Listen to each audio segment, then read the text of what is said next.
All right, Niners fans, let's dive straight into the latest out of San Francisco because there's plenty to unpack.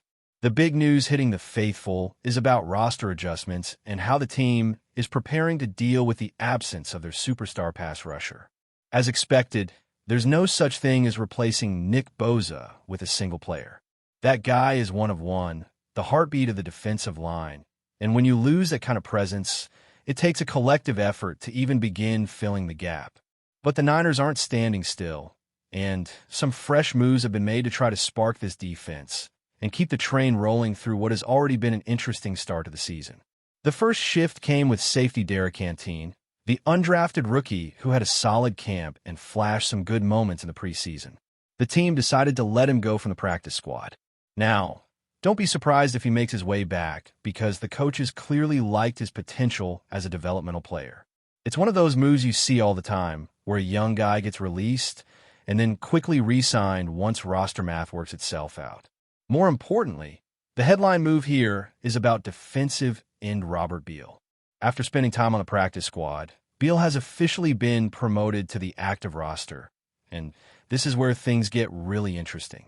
Beal's name might not carry the same weight as Bosa, but he comes with a background worth noting. Drafted in the 5th round back in 2023 out of Georgia, he was part of those Bulldog squads that dominated college football and collected 2 national titles. Coming out of high school, he was a 5-star recruit, the kind of player who had sky-high expectations. But at Georgia, surrounded by NFL-level talent across the board, he didn't get a ton of starting opportunities. 10 starts in 5 years isn't the type of resume that jumps off the page, but scouts have always been intrigued by his athletic profile. And here's why. Beal stands at 6'4", 250 pounds, and during the pre-draft process, he turned heads by running a 4.48 40-yard dash. At that size, moving like that is almost unfair. He's long, he's twitchy, and he's got that burst off the line that coaches love to try to develop. In college, though, production never really matched the measurables. 22 tackles and just 1 sack is the kind of stat line that leaves you scratching your head because it doesn't reflect the athletic upside. The Niners see the tools, though, and now, with this promotion, they're giving him the chance to finally show whether those flashes can turn into something consistent on Sundays. The preseason gave us a glimpse. He looked sharper, more aggressive, and honestly, it was probably the best version of Beal since he entered the league. Now, nobody's expecting him to suddenly turn into Bosa, but if he can give this defense anything off the edge, it could go a long way. Because here's the reality.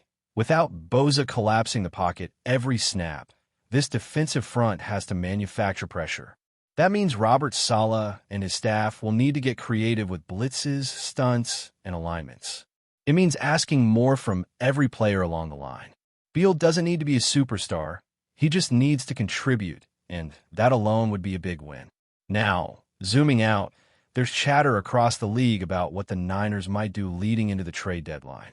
It's no secret this front office has never shied away from bold in-season moves. We all remember the Christian McCaffrey deal and how it completely shifted the offense overnight. With early season injuries piling up and Bosa sidelined, it would not be shocking at all to see them explore the market for another pass rusher. National outlets are already floating San Francisco as a team to watch, and it makes sense. You can't really replace a player like Bosa, but you can supplement your rotation and give yourself a better chance of holding up until he's back. That's where speculation starts to heat up. Could the Niners swing a deal for a veteran edge defender? Could they go after a young player who hasn't quite reached his ceiling, but might flourish in this system? The options are there, and the timing could be right. For now, though, the staff seems content to see how this current group responds. The team is undefeated through 3 games. The schedule isn't brutal in the short term, and there's a little bit of wiggle room to experiment. That gives players like Beal a golden opportunity to prove they can handle expanded roles before management decides to pull the trigger on a trade.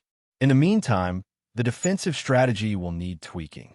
When you lose someone who single-handedly commands double teams and forces quarterbacks to speed up their reads, everything else shifts. That means coverage on the back end has to tighten up. It means guys in the secondary can't afford to let receivers run free because the pass rush won't be bailing them out as consistently. It also means relying on disguised blitzes and hybrid looks. One name to keep an eye on here is Jair Brown. His role as a hybrid nickel defender has already expanded, jumping from just a couple snaps in Week 1 to over 20 by Week 3 against Arizona. Using him in creative ways gives the defense flexibility to cover up some of the missing production up front. Of course, none of this is permanent. The front office is going to evaluate week by week. If pressure on opposing quarterbacks dries up, if the defense starts leaking, then John Lynch and Kyle Shanahan will absolutely have that conversation about making a move. That's the luxury of being 3-0 right now. You've got momentum, you've got some breathing room, and you don't need to panic. But as the trade deadline creeps closer, expect those conversations to intensify. And here's where things get exciting for fans who love speculation. Around the league, there are several names that could be realistic targets. We're talking about players of different ages, different contracts, different playing styles, but all with the ability to inject some juice off the edge. Trey Hendrickson is the biggest star of the group, and his production speaks for itself. Nobody has more sacks over the past 2 seasons than him, and he's off to another strong start. The Bengals haven't given him the contract extension he's looking for, which could open the door if the right offer comes along. It would be costly, maybe a first-rounder or high second, but the payoff would be immediate. Another intriguing possibility is Trayvon Walker, the former number 1 overall pick from Georgia. He hasn't fully blossomed yet, but his game continues to grow, and his best football might still be ahead of him. Then there's Kayvon Thibodeau, who has quietly played well despite being overshadowed by bigger names in New York. His contract situation is stable, and as a former first-round pick with burst and bend, he could fit beautifully into San Francisco's scheme. On top of that, there are veterans like Cam Jordan, who might not cost much in terms of draft capital, but would bring leadership, toughness, and proven production. Even coming toward the twilight of his career, Jordan has shown he can still make plays, and his presence in the locker room would be invaluable for a team chasing title. This is where the Niners are right now. They're balancing patience with aggression, seeing how far their current roster can carry them while keeping the door open for a move that could shift the balance of power. The coaching staff will keep tinkering with alignments, giving chances to young guys like Beal, and leaning on creative play calling to compensate for what Bosa brings every week. The front office, meanwhile, will keep one eye on the field and the other on the phone lines across the league. All right, so let's keep rolling with this because the story around the Niners right now goes way deeper than just plugging in a few new names. When you lose someone like Nick Bosa, you don't just lose a pass rusher. You lose the guy who tilts the entire field. Quarterbacks plan their week around him. Offensive coordinators slide protections his way. Running backs get tasked with chipping him just so their passer can survive. That ripple effect doesn't show up on the stat sheet, but it changes everything. So now the Niners have to live in this new reality, at least for the short term.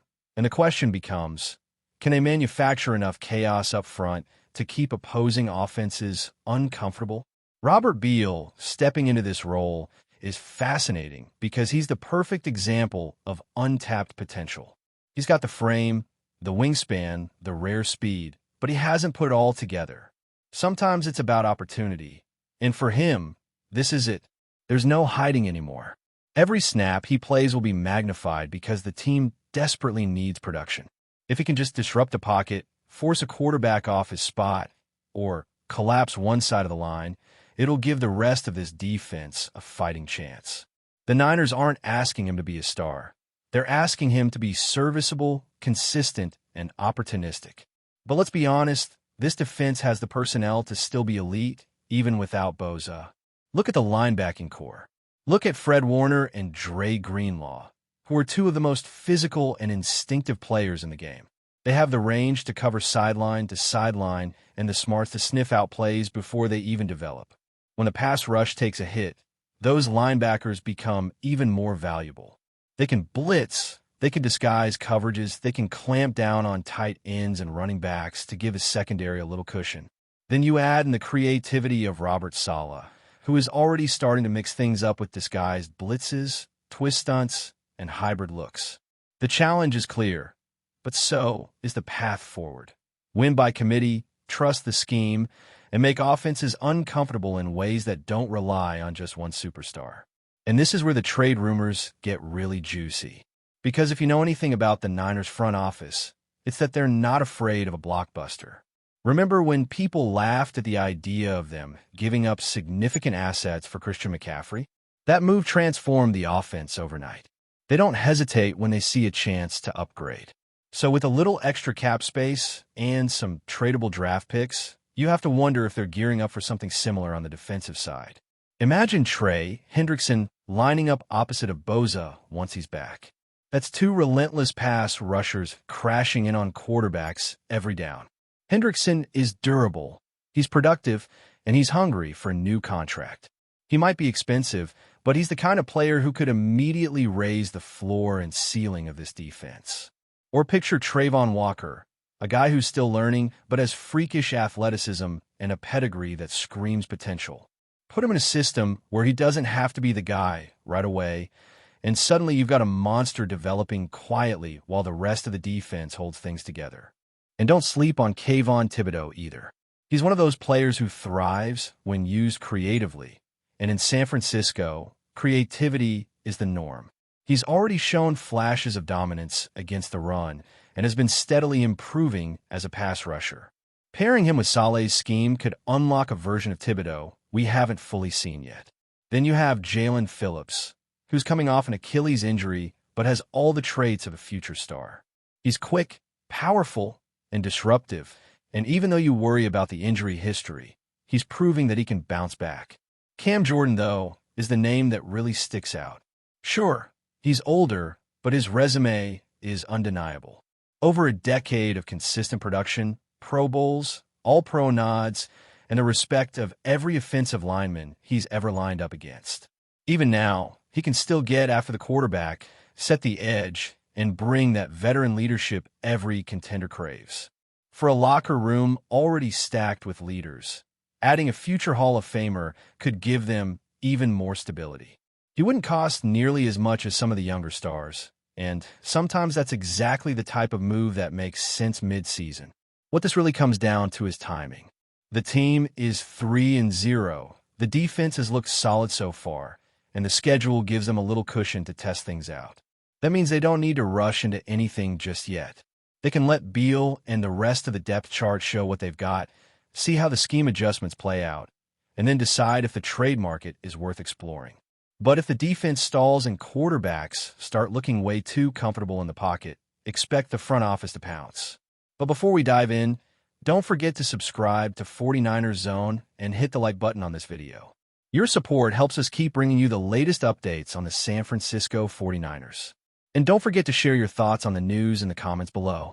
The San Francisco 49ers are reportedly shaking up the NFL with whispers of a deal that could redefine their offensive identity.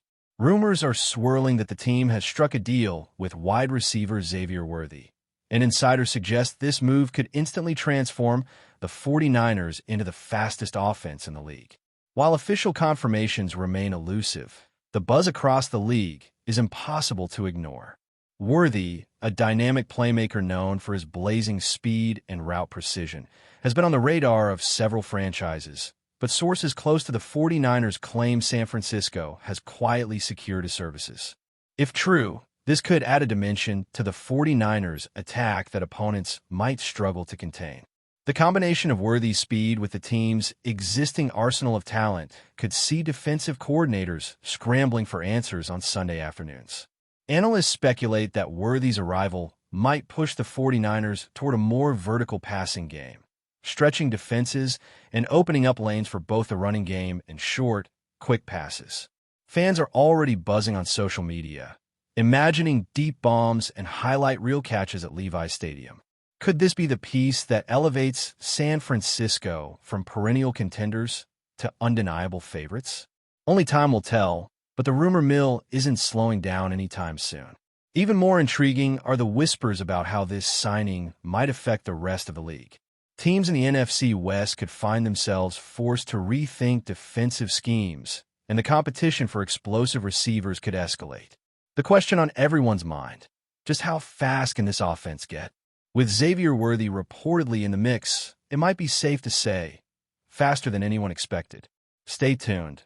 The 49ers may not have confirmed anything yet, but the league is already buzzing with anticipation. If this rumor proves true, the 2025 NFL season could feature some of the most electrifying football in recent memory. Speed kills, they say, and San Francisco may have just found its ultimate weapon. That's it for this update. If you enjoyed the video and want to keep receiving exclusive news about the San Francisco 49ers, make sure to subscribe to 49ers Zone and give this video a like. We always look forward to hearing your comments and opinions. See you in the next video.